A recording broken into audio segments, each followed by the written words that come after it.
France Info et tout est plus clair.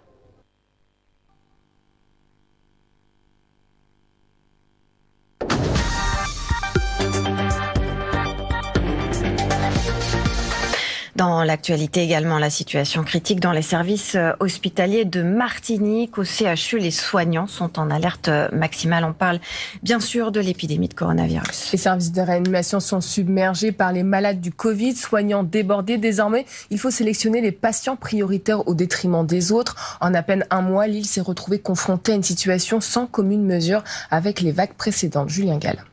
Le 26 juillet dernier, lors d'une réunion de l'Assemblée de la collectivité territoriale de Martinique, plusieurs syndicats du domaine de la santé disent non à l'obligation vaccinale et proposent des solutions alternatives au pass sanitaire. Qu'il est inacceptable d'imposer la vaccination. Quelques jours plus tard, le 5 août, Serge Letchimy, le président du conseil exécutif de la collectivité territoriale de Martinique, visite un hôpital. Il en ressort sous le choc. 40 morts en une semaine. 5 morts par jour. Des jeunes de 31 ans, de 33 ans, des jeunes de 40 ans qui décèdent. Là, il n'y a plus de place à la morgue. Il y a des corps qui attendent dans des sacs plastiques. Alors que la Martinique observait jusque-là un confinement allégé, les autorités décident le 10 août de passer à des mesures plus strictes, et ce pour 3 semaines. Le préfet demande alors aux touristes de quitter le territoire. L'île est passée de 410 cas au début du mois de juillet à 4171 la première semaine d'août. Face à cette explosion des infections, Emmanuel Macron alerte les Martiniquais. Ce sont les territoires d'outre-mer où un scénario d'urgence est aujourd'hui devant nous. Avant-hier 13 août, en déplacement à Fort-de-France, Olivier Véran décrit une situation sanitaire sans commune mesure et réaffirme la nécessité d'aller se faire vacciner. Il n'y a pas un seul patient vacciné en réanimation à l'hôpital de Fort-de-France.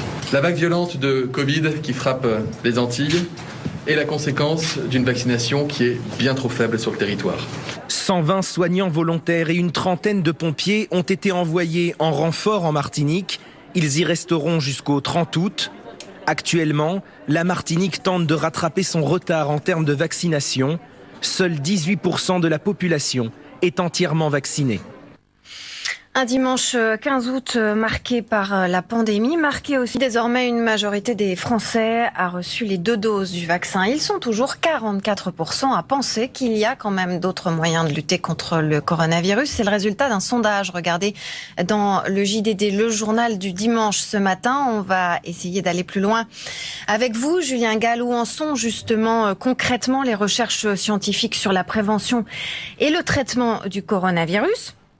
Et pour commencer, est-ce que ces études, elles confirment définitivement l'efficacité du vaccin ?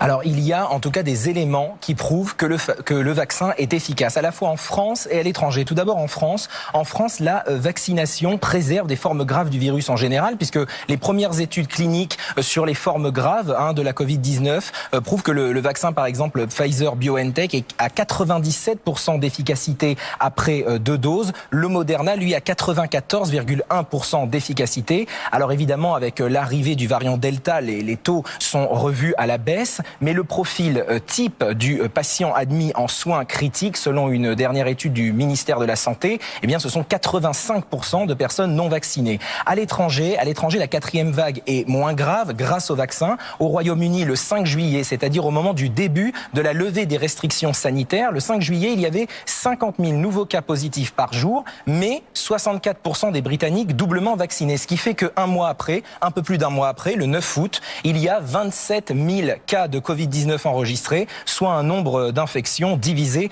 par 2. Il y a Israël aussi, qui est un pays précurseur en termes de vaccins, avec 90% des 60 ans et plus qui sont vaccinés. En janvier, en Israël, au début de la campagne de vaccination, il y avait un peu plus de 5700 personnes qui étaient testées positives chaque jour. Actuellement, c'est la 4e vague en Israël, c'est la flambée des contaminations à cause du variant Delta. Il il y a 429 personnes infectées quotidiennement en moyenne, ce qui est un chiffre beaucoup plus bas. Puis il y a un contre-exemple, ce sont les Antilles. En ce moment, c'est la flambée des contaminations aux Antilles. Des médecins de l'Hexagone sont envoyés en renfort, vous en parliez il y a quelques instants. Alors, la Martinique et la Guadeloupe font partie des territoires les moins vaccinés de France. Le taux de primo-vaccinés aux Antilles est en moyenne de 23%, alors que dans l'ensemble de la France, c'est 67%. On voit donc que le taux de primo-vaccinés, quand il est faible, eh bien les taux de contamination sont plus importants. Et les études sur d'éventuels traitements, elles continuent, Julien ? Oui, tout à fait. Il y a en fait 4 traitements. L'artésunate d'abord, qui est un traitement utilisé contre le paludisme de forme grave. Il y a aussi l'imatinib, qui est un traitement utilisé contre certains cancers. Ce sont des gélules, en fait, à prendre 1 à 2 fois par jour dans de l'eau. Il y a aussi, c'est le traitement le plus connu pour l'instant, l'infliximab, qui est un traitement qui utilise des anticorps monoclonaux. Alors il est connu parce que c'est un traitement qui est déjà utilisé par les professionnels de santé depuis le 15 mars dans les hôpitaux. Et puis il y a aussi le molnupiravir, qui est un médicament contre la grippe, très actif contre la Covid-19. Mais tous ces traitements n'en sont qu'à l'état de test. En fait, le vaccin reste la solution la plus efficace, évidemment, contre l'épidémie. Merci beaucoup, Julien. Faire un point sur les autres traitements avec Julien Gall depuis notre rédaction. Julien, quels sont-ils ?